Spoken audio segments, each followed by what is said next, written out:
15 मार्च दोपहर के ठीक 12 बज रहे थे। अब गर्मियां धीरे धीरे शुरू हो गई थीं और इन्हीं भरी दोपहरी में तेज धूप के नीचे जलते लोगों की कई 100 मीटर की लाइन लगी हुई है। और ये लाइन किसी फ्री एलपीजी ऑफर्स के लिए नहीं, बल्कि एक ऐसी आपदा के लिए थी जो अभी चल ही रही है।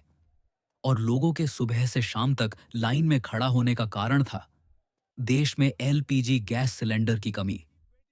आम जनता के घरों के चूल्हे ठंडे पड़ने लगे थे और हर तरफ एक बेबसी छाई हुई थी।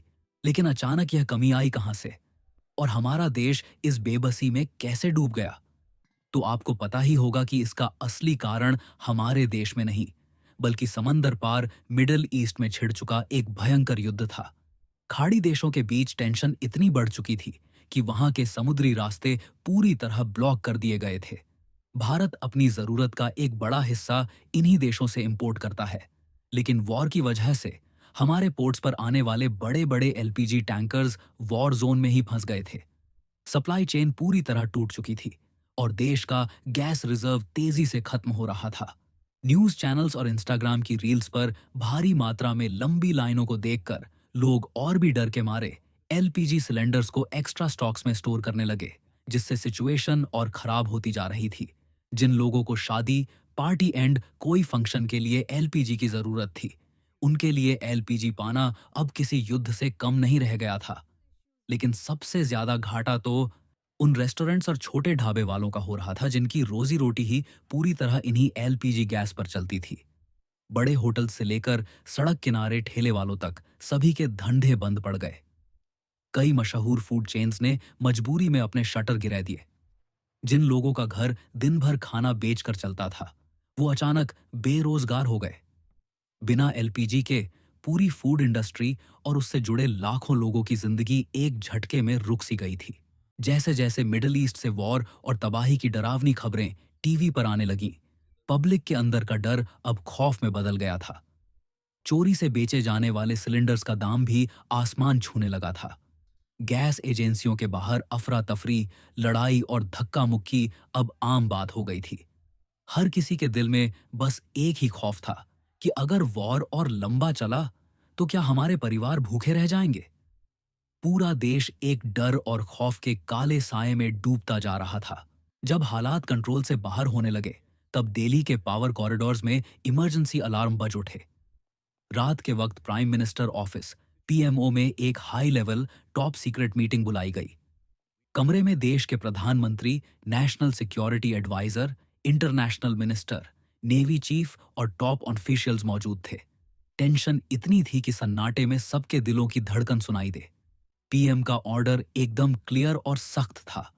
किसी भी कीमत पर हिंदुस्तान की जनता को भूखा और परेशान नहीं होने देना है। उस बंद कमरे में एक ऐसी जांबाज तैयारी शुरू हुई जिसका मकसद था मौत के समंदर का सीना चीरकर अपना हक निकाल कर लाना। भारत ने डिप्लोमेटिक चैनल से ईरान को कांटेक्ट किया। बहुत कड़ी बातचीत और पुरानी दोस्ती का हवाला देने के बाद ईरान हिंदुस्तान को इमरजेंसी एलपीजी सप्लाई देने के लिए तैयार तो हो गया, लेकिन एक बहुत ही डरावनी चेतावनी के साथ। ईरान के ऑफिशियल्स ने साफ शब्दों में कहा, हम टैंकर्स में गैस लोड तो कर देंगे, लेकिन समंदर में यूएसए और उनकी एलाइड फोर्सेस हैवी ब्लॉकिंग कर रही है। वो आपके टैंकर्स को रास्ते में रोक सकते हैं या उन्हें मिसाइल से समंदर में ब्लास्ट भी कर सकते हैं। इसके आगे का जोखिम का पूरा रिस्क आपका होगा।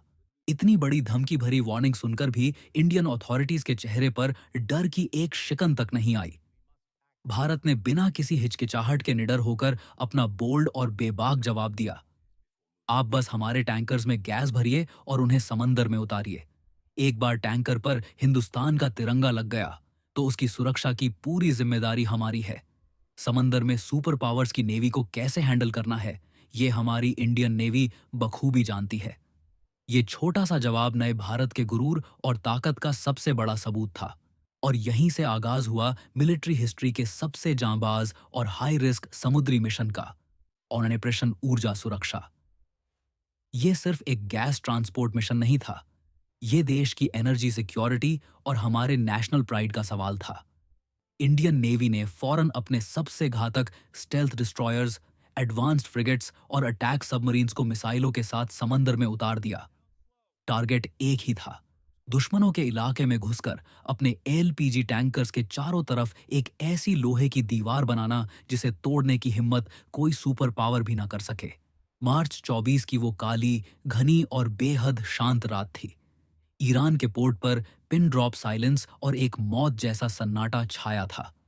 अंधेरे का फायदा उठाते हुए बिना किसी ब्राइट लाइट और बिना किसी नेविगेशन सिग्नल के गैस से भरे उन विशाल इंडियन टैंकर्स ने चुपचाप समंदर में अपना सफर शुरू किया। रेडर को बिल्कुल स्टेल्थ मोड में रखा गया था। जो इंडियन ऑफिसर्स टैंकर पर थे, उनके दिलों में इतनी टेंशन थी कि हर एक पल सांसें थाम देने वाला था, क्योंकि एक छोटी सी गलती और लाखों टन गैस से भरा पूरा जहाज आग के भयानक गोले में बदल सकता था। लेकिन जैसे ही टैंकर्स खुले समंदर, इंटरनेशनल वाटर्स में पहुंचे, वहां खतरा उनका इंतजार कर रहा था। आसमान में यूएस मिलिट्री के ड्रोन्स घूम रहे थे, लेकिन हमारे टैंकर्स अकेले नहीं थे। अचानक समंदर की छाती चीरते हुए इंडियन नेवी के बेखौफ वॉरशिप्स, हमारे सबसे एडवांस्ड स्टेल्थ डिस्ट्रॉयर्स, टैंकर्स के आगे और पीछे आकर सीना तान कर खड़े हो गए। आसमान से हमारे P-8I एयरक्राफ्ट्स बाज की तरह हर खतरे को ट्रैक कर रहे थे, और पानी के गहरे अंधेरे के नीचे हमारी डेडली सबमरीन शिकार के लिए बिल्कुल तैयार हो चुकी थी। टैंकर्स अब पूरी तरह से इंडियन नेवी की एक ऐसी मजबूत लोहे की दीवार में बंध गया था, जिसे क्रॉस करना सीधे मौत को दावत देना था। अब सिचुएशन इंडियन नेवी के हाथ में लग रही थी, लेकिन तभी आधी रात का वक्त था और एकदम से एक सबसे भयानक पल अचानक सामने आ खड़ा हुआ। डिस्ट्रॉयर्स के रडार लाल रंग से तेजी से बीप करने लगे और डेंजर अलार्म्स बज उठे। यूएस वॉरशिप्स ने हमारे टैंकर को डिटेक्ट कर लिया था और वार्निंग आने लगी कि उनकी एंटी शिप मिसाइल्स तेजी से इंडियन टैंकर्स पर लॉक हो रही हैं। एक पल के लिए लगा कि सब खत्म हो जाएगा। अगर गलती से भी एक मिसाइल आई तो हजारों टन गैस से भरा वो टैंकर आग का एक भयंकर ज्वालामुखी बन जाएगा और पूरा टैंकर राख में बदल जाएगा। पूरी इंडियन क्रू अपनी सांसें रोके खड़ी थी। मौत बिल्कुल उनकी आंखों के सामने आकर खड़ी हो गई थी। लेकिन हमारे जवानों की रगों में भी खून नहीं, आग दौड़ रही थी। डरने और पीछे हटने के बजाय इंडियन नेवी ने तुरंत काउंटर अटैक के लिए अपने डेडली ब्रह्मोस मिसाइल सिस्टम्स को सीधा यूएस वॉरशिप्स पर लॉक कर दिया। इंडियन कमांडर ने रेडियो पर गरजते हुए एक बेबाक चेतावनी दी, this is the Indian navy, step back immediately on our face absolute destruction. Bharat की इस खतरनाक तैयारी और आक्रामक जज्बे को देखकर सुपर पावर का घमंड वहीं टूट गया। उन्हें समझ आ गया कि आज इंडिया किस मूड में है और पीछे हटने वाला नहीं है। यूएसए फोर्सेस को खौफ में चुपचाप अपनी मिसाइल्स अनलॉक करनी पड़ी और हमारे लिए रास्ता छोड़ना पड़ा। और फिर कुछ ही दिनों बाद वो विशाल एलपीजी टैंकर्स पूरे शान से सीना चौड़ा करते हुए इंडियन पोर्ट्स पर सेफ लैंड कर गए। लेकिन ये मिशन यही खत्म नहीं हुआ। ये तब तक एक्टिव रहेगा जब तक वॉर खत्म ना हो जाए। ऑपरेशन ऊर्जा सुरक्षा सिर्फ गैस लाने का एक मिशन नहीं है। ये पूरी दुनिया के मुंह पर एक करारा तमाचा है जो सोचते हैं कि हिंदुस्तान को दबाया या झुकाया जा सकता है। इंडियन नेवी के जवानों की बहादुरी और इंडियन गवर्नमेंट के इस अटल निश्चय ने साबित कर दिया कि भारत अपनी जनता की सुरक्षा और सम्मान के लिए दुनिया की किसी भी महाशक्ति की आंखों में आंखें डालकर भिड़ने का साहस रखता है। नया हिंदुस्तान डरता नहीं, आंख में आंख डालकर अपना हक छीनना जानता है।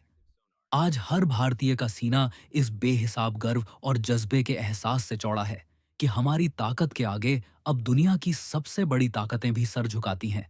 जय हिंद। अगर भारतीय सेना का ये वाकया आपको पसंद आया तो वीडियो को लाइक करें और कमेंट करें कि आपको अगली कहानी किस टॉपिक पर चाहिए। हम मिलते हैं आपसे अगले वीडियो में। तब तक के लिए जय हिंद, वंदे मातरम।